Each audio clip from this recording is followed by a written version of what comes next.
여러분들은 웹툰을 좋아하시나요? 저는 2010년도부터 10년 넘게 매우 다양한 웹툰을 보며 지냈는데 이제는 남녀노소 할 것 없이 웹툰을 즐기는 분이 정말 많이 늘어난 것 같아요. 최근에는 넷플릭스를 위시하여 OTT 서비스에서도 미디어맥스의 일환으로 웹툰을 드라마화하고 성공적으로 흥행을 하고 있습니다. 8월 들어서도 웹툰 원작의 드라마 2개가 동시에 흥행하고 있는데요. 하나는 넷플릭스의 마스크걸, 또 하나는 디즈니 플러스의 무빙입니다. 오늘은 화제성 1위의 드라마 무빙에 대해 알아보고 그 재미 요소와 흥행 요소들을 낱낱이 알려드리는 시간을 가지겠습니다. 구독, 좋아요 부탁드리며 무빙 성공 공식 지금부터 들어가죠.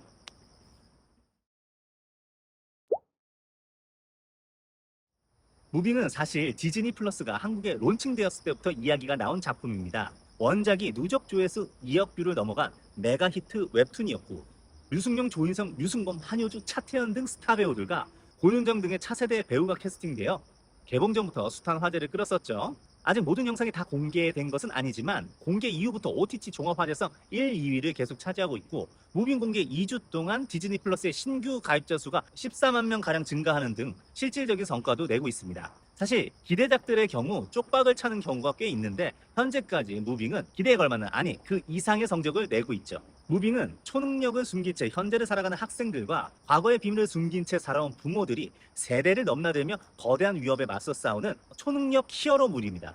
대작, 대형, 초호화, 거대 자본 등 엄청난 수식어가 붙었기 때문에 액션으로 잔뜩 무장된 블록버스터의 느낌이 강했었는데 정작 베일 버슨이 아직 전반부이긴 하지만 서정적인 휴먼 드라마에 가까운 느낌이에요. 다양하고 매력적인 캐릭터와 그들의 초능력이 공개되면서 그들이 가진 비밀과 그로 인한 갈등 등을 잘 그려내었는데 잔잔하게 내용이 진행되다가도 유승범이 연기한 프랭크의 행적을 통해 박진감 넘치는 격투신도 종종 등장하면서 액션도 굉장히 볼만합니다.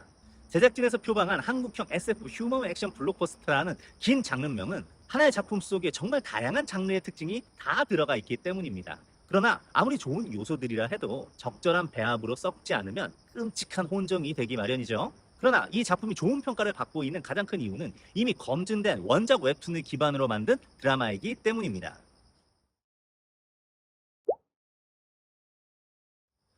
웹툰의 미디어 믹스는 최근 드라마나 영화계의 새로운 트렌드입니다. 웹툰을 드라마화하는 이유는 하나의 매체에서 이미 흥행을 검증했기 때문인데요. 예전과 달리 만화라는 장르의 인기가 하늘을 치솟고 있고 좋은 소재도 많다 보니 안 그래도 좋은 대본을 구하기 힘든 드라마 시장에서 검증된 원작 웹툰의 드라마화하는 당연한 수순이었는지도 모릅니다.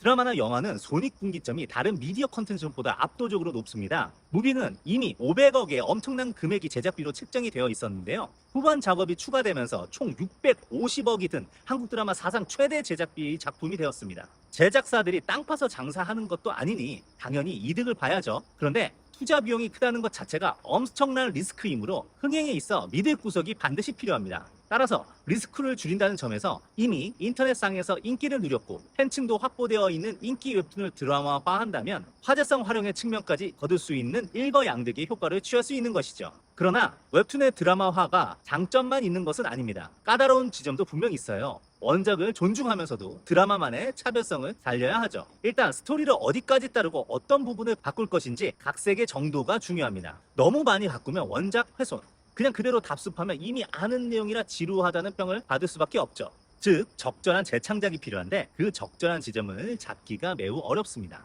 거기다 소설의 미디어 믹스보다 웹툰의 미디어 믹스는 더 까다로운 부분이 있죠. 독자의 상상적 요소가 많이 개입되는 소설에 비해 만화는 이미 그림이라는 시각적인 정보가 독자에게 제공되었기 때문에 스토리뿐 아니라 캐릭터 캐스팅부터 원작과의 비교를 반드시 마주하게 됩니다. 적합성은 더 따지는데 차별성까지 챙겨야 하므로 적절한 재창작이야말로 미디어 믹스의 지상 과제라 할 수 있죠. 이렇듯 원작의 존재는 원작 팬들의 인기라는 순풍을 받을 수도 있지만 원작 팬들의 원성이라는 역풍 또한 맞을 수도 있습니다. 결국 원작에 대한 심도 있는 이해가 필수 조건인데 각본가들이 적절함을 찾는다면 다행이지만 실패할 수도 있죠. 이러한 불안 요소를 무빙은 아주 현명한 선택으로 극복합니다. 바로 드라마의 극본을 원작자인 강풀에게 맡긴 것이죠. 강풀 작가의 작품들은 이미 미디어 믹스로 재탄생한 작품들이 많아요. 최근 웹툰들은 기획 단계부터 미디어 믹스를 염두에 두고 만드는 작품들도 있습니다. 이미 영화, 드라마로 성공을 이룬 강풀의 경우 드라마 각본에 대한 이해도도 매우 높기 때문에 원작자 본인이 등판하여 시나리오를 써내려간다면 존중과 재창조의 모든 지점에서 자유로워지는 것이죠.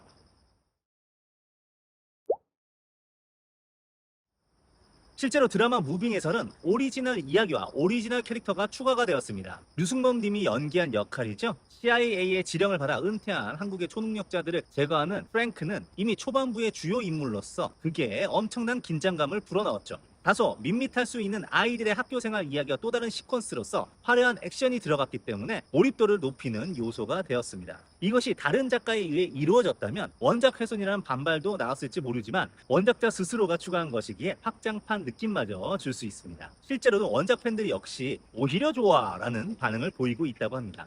현재까지 나온 9화의 내용만을 보았을 때 프랭크 외에도 정원거에서 일진으로 나와 학교에서의 긴장감도 부여하는 방기수도 오리지널 캐릭터이며 1대 일렉트로맨과 그의 아들인 2대 일렉트로맨으로 등장하는 전개도 또한 오리지널 캐릭터입니다. 차태현 배우가 연기했죠. 드라마에서는 국정원 요원에게 코드네임이 있는데요. 류승룡이 연기하는 장주원이 구룡포로 불리는 등 코드네임이 각 캐릭터가 태어난 고향 이름이라는 것은 드라마만의 새로운 설정입니다. 이미현은 원작에서 추어탕집을 운영했으나 드라마에서는 돈가스를 팔죠. 이러한 설정 전환으로 남산 돈가스라는 배경을 활용하여 김두식과의 로맨스 씬을 더욱 멋지게 살립니다. 강풀이 합류함으로써 원작과의 차이점은 원작 훼손의 비난에서 자유로워짐과 동시에 오히려 색다른 재미가 됩니다. 자동차에 빗댄다면 사제 튜닝이 아니라 뉴페이스 혹은 리뉴얼이 되는 거죠. 무빙의 독특한 점은 총 20부작으로 구성되었다는 것입니다. 사실 20부작은 OTT 시장에서 좀 애매한 횟수입니다. 대부분 10회로 구상하고 10회 이상인 경우 더 글로리처럼 파트 1, 2로 나누거나 더 길 경우에는 시즌제로 끊기도 합니다. 세상에는 흥미진진한 드라마가 계속 나오기 때문에 최근의 드라마는 시청자의 이탈을 최소화하기 위해 빠른 템포로 극을 진행합니다.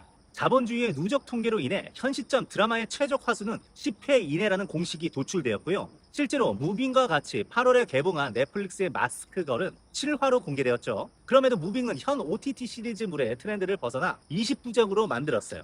20부작의 장점은 시청자가 작품에 몰입할 수 있도록 많은 정보를 제공한다는 것이죠.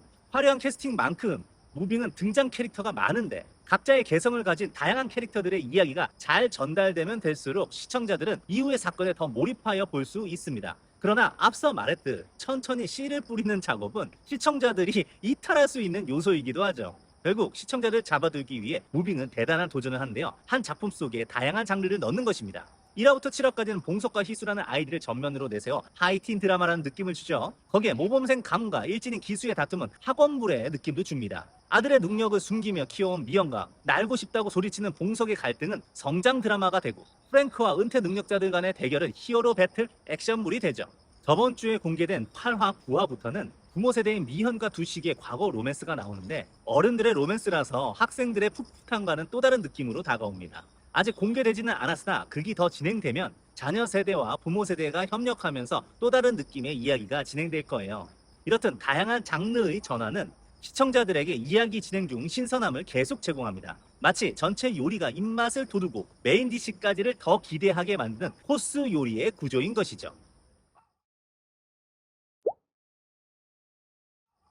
강풀 작가의 강점은 기승전결의 서사 구조를 매우 잘 짠다는 것입니다. 특히 매력적인 캐릭터를 만들고 캐릭터들의 서사가 서서히 얽히면서 후반부의 갈등을 고조하고 폭발하는 대중적인 플롯을 굉장히 탄탄하게 만들어냈죠. 굳이 이야기한다면 빌드업 축구 같은 느낌이네요. 20부작에 어울리는 방식입니다. 아니 반대로 원작의 특성을 잘 반영했기에 20부작이 나왔다고 보는 게 맞겠네요. 여기서 저는 우리 인생에서도 적용할 수 있는 성공 공식을 발견했어요. 바로 기본에 충실하자, 본질에 충실하자. 여러분은 드라마에서 제일 중요한 기본은 뭐라고 생각하십니까? 저는 스토리라고 생각합니다. 연출이 뛰어난 감독과 연기력이 출중한 배우가 만나도 무너진 스토리에서는 결코 좋은 작품을 만들 수 없죠. 2010년 이후 웹툰의 미디어 믹스가 활발해진 것은 결국 스토리가 검증받았기에 이루어지는 현상입니다. 무빙 강풀을 각본가로 섭외한 것도 그것이 가장 완성도 있는 스토리를 만들 수 있는 선택이기 때문이죠. 이러한 사실은 우리에게도 적용할 수 있습니다. 내가 지금 하고 있는 일이 있나요? 그리고 성공을 위해 하고자 하는 일이 있나요? 그렇다면 첫째, 목적을 달성하기 위해 가장 중요하고 본질적인 능력이 무엇인지 파악하고, 둘째, 그 능력을 키우기 위해 부단히 노력해야 합니다. 저는 지금 유튜브 영상을 만들고 있는데요. 이 영상을 하나 만들기 위해서는 촬영도 해야 하고 편집 실력도 길러야 합니다. 그러나 저는 제가 유튜버로 성공하기 위해서는 결국 컨텐츠의 내용이 제일 중요하다고 생각해요. 시청자들이 공감하고 납득할 수 있는 내용, 호소력 있는 메시지가 제 컨텐츠의 가장 큰 본질이라고 생각합니다. 그래서 제가 가장 많이 시간을 쓰는 것도 이 대본 쓰기죠. 기본이 갖추어져야 비로소 부수적인 요소들도 빛을 발할 수 있고 마침내 절정에서 폭발할 수 있습니다. 손흥민 선수는 아직도 볼 트래핑 연습을 매일 한다고 해요. 가장 기본기이기 때문이죠.